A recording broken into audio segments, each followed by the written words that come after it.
Sir আমি যদি এখন চিন্তা করি আমি আর চাকরি বাকরি করবো না, নেক্সট 10 ইয়ার্স পর আমি একটা ভালো কৃষি ফার্ম দাঁড় করাবো, তাহলে স্যার আপনি আমাকে এই 10টা বছর কোন ফসলের জন্য ইনভেস্ট করতে বলবেন?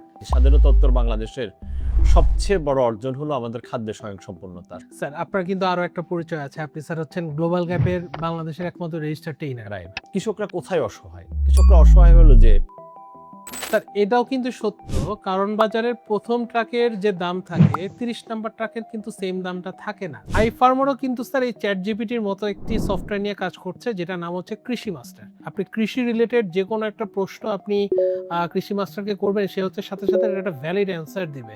ফার্টিলাইজার সারের ক্ষেত্রে বাংলাদেশ সরকার কৃষিতে যত ভর্তুকি দেয় তার 90%ই হলো সারে ভর্তুকি। সারে ভর্তি।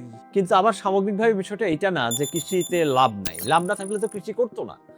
10 বছর পর যদি আপনি চিন্তা করেন বাংলাদেশের কৃষি এবং বাংলাদেশের কৃষককে আপনি কোথায়